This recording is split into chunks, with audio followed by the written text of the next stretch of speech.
In the Quran, in Surah Al-Fil, chapter 105, we read the story of Abraha al-Habashi, who attacked the Kaaba in Mecca.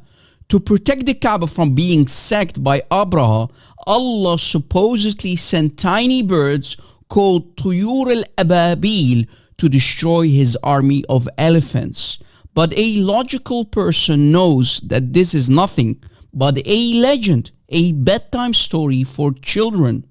There is nothing called a God who sends tiny birds to carry tiny stones in their tiny claws to throw them at the enemy to protect the Kaaba that was filled with 360 idols at a time, which of course doesn't make any sense to begin with. Why would this God protect the Kaaba if it was filled with all kinds of idols? Very strange. Muslims, if you know how to distinguish between reality and fantasy, then you need to ask yourself the following question. How can an army of elephants survive in such a dry, hostile condition and hot environment in the middle of a desert? Do you know how much water just one adult elephant needs to drink a day? The answer is between 30 and 50 gallons a day, or between 113 to 189 liters of water. So where did they get all the water from? Did they have an endless supply of water? And don't forget about the huge amount of food that just one adult elephant needs to consume. An adult elephant eats around 150 kilograms a day, or 330 pounds. Remember, this is just one adult elephant. So how did Abraha al-Habashi manage to bring an entire army of elephants to a desert like Mecca? How can any Muslim with a healthy set of brains accept this nonsense? This is fantasy, a fabricated lie in the Quran. What a mess. And why did this Allah forgot to keep his promise in Surah Al-Fil when the Kaaba was destroyed again during the Umayyad Caliphate? The Kaaba during the Umayyad Caliphate was destroyed around 4 times. For example, at the hands of Al-Hajjaj ibn Yusuf al-Thaqafi around 60 years after the death of Muhammad. And why did Allah not keep his promise again and failed miserably to protect the Kaaba from being destroyed 300 years after the death of Muhammad when the Qaramita or Karmatians sacked Mecca? They destroyed the Kaaba and killed over 20,000 Muslim pilgrims, throwing their dead bodies in the well of Zamzam. But unfortunately, Allah was nowhere to be found to protect his precious worshippers and slaves. The Muslims were praying to Allah to kill those enemies, but unfortunately, lives were lost, hopes were killed, and Allah was silent. Didn't Allah say in chapter 2 of the Quran, ayah 186, I answer the call of every believer when they call upon me?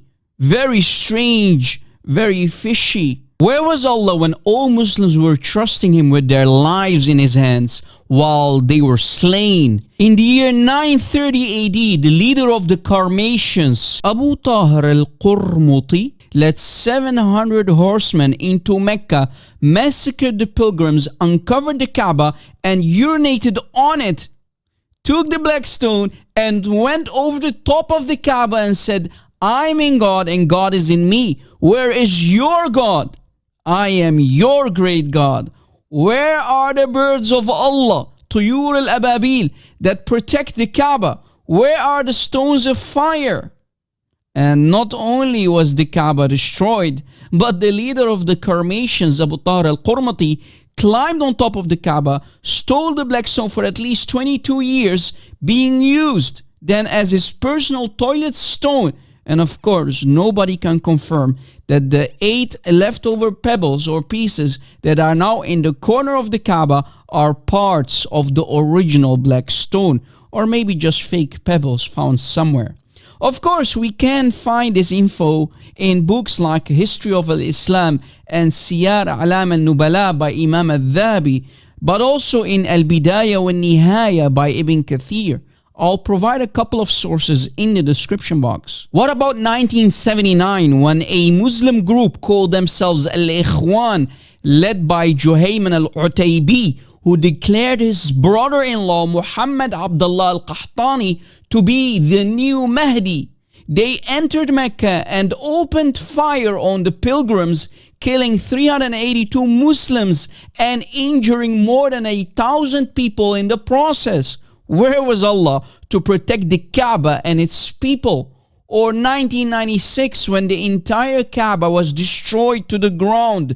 Then the Saudi government was forced to bring in a group of people to rebuild the Kaaba once again. And of course, none of the original stones or foundations and the 8 black pebbles survived from the time of Muhammad. Clearly, fake stones were brought from somewhere else to be placed against the corner of the Kaaba. Now ask yourself the following question, my Muslim friends. Why did Allah supposedly send his Tuyur al-Ababil in the story of Abraha al-Habashi, but not send these birds again to protect the Kaaba each time it got destroyed? And we know that the Kaaba was destroyed at least 12 times. My Muslim friends, think about it.